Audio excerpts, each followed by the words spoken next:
Hi gang, here we are in section 10.3, and it says discuss two main ways microorganisms acquire drug resistance, also known as antibiotic resistance. So I'm kind of assuming you know what that term means, but it's defined in your book, and I just wanted to reiterate it here. That drug resistance, I'm going to use the word antibiotic resistance because that's kind of I don't know. I hear that term more often, but it's really any antimicrobial drug that we're talking about. But we're saying this is when microorganisms begin to tolerate the amount of a drug that was at one time inhibitory. This is something that's developing.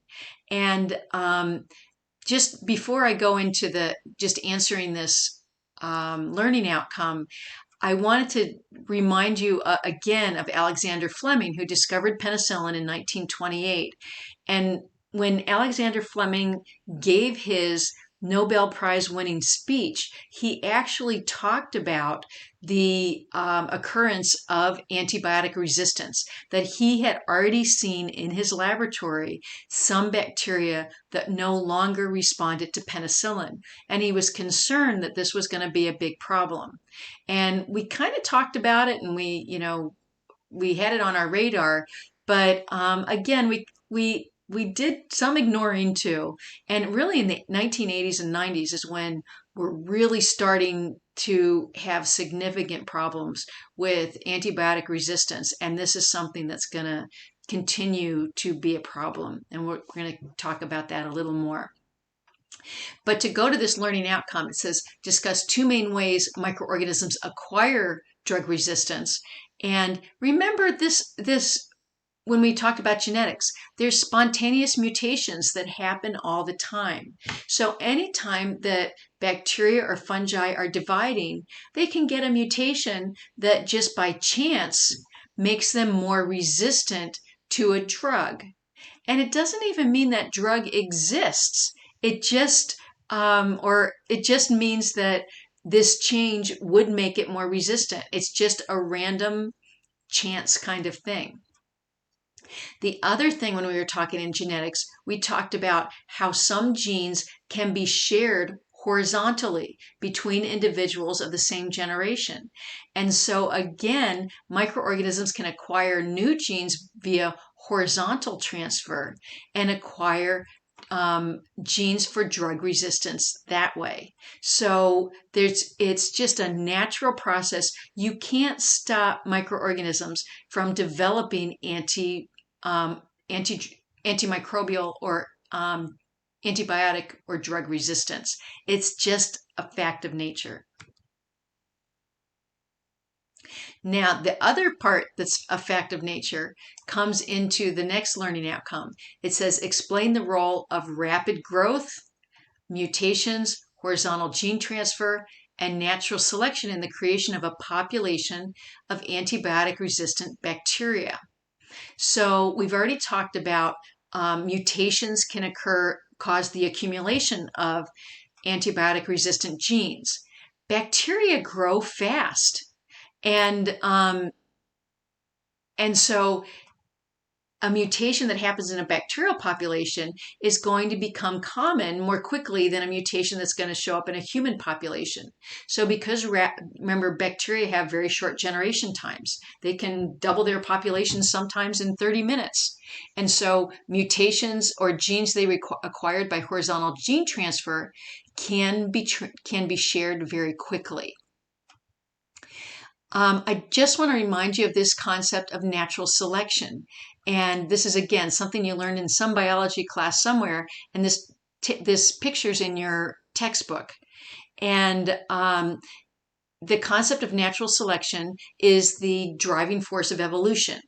And natural selection as survival of the fittest. So here we have a population of bacterial cells. And because of these random mutations or horizontal transfer of genes, you're going to randomly have some that are naturally antibiotic resistant. And this is what I meant when I said, even if you don't use an antibiotic, there's going to be some individuals in that population that are resistant to antibiotics. It's not going to help them in any way. It's just going to be there. But something, let's say we do expose that population to an antibiotic. So here it says, now the population is being exposed to an antibiotic. The antibiotic will kill the bacteria causing the illness.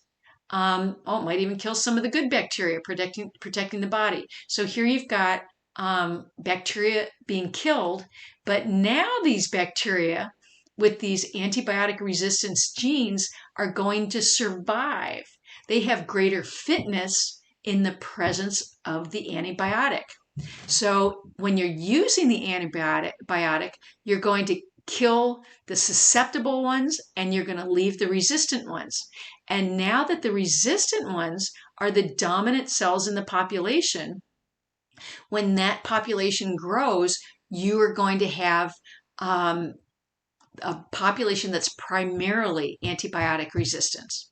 So instead of it being a rare occurrence, when you use an antibiotic, antibiotic resistant genes become common in the population.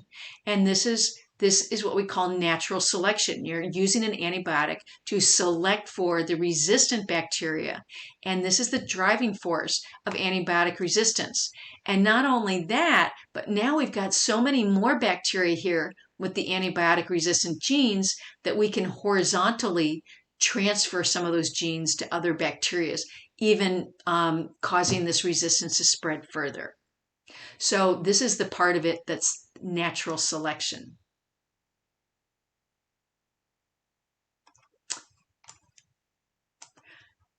In our next learning outcome, the third and final one in this section, explain why the potential danger of antibiotic resistance is in some cases described as urgent.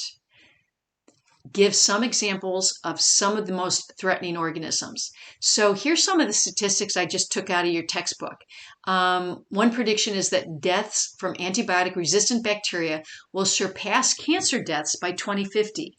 And this isn't because of all our successes in cancer. It's because it's an increase in the number of deaths caused by resistant organisms. There is the possibility of a post-antibiotic era. Are you going to, be saying to your grandkids, "Oh, I remember when I was a kid, we used to use antibiotics all the time." We're thinking there's a possibility that some infections will become untreatable by antibiotics because of the bacteria being predominantly antibiotic resistant. So this is something that scientists around the world are very concerned about. What we also find is pharmaceutical companies kind of are losing interest in developing antibiotics. Developing new antibiotics, the easy ones have been developed. And so they find that it's difficult to find new ones and it's not so profitable. Think about when you need an antibiotic. How many times have you taken one in your life? Several times possibly, but not every day. I mean, it's an unusual occurrence for you to take one. Pharmaceutical companies do a lot better trying to sell you diabetes drugs or drugs for controlling your cholesterol or your high blood pressure, drugs that you would take every day for the rest of your life because they're very profitable. So developing new drugs has been a problem.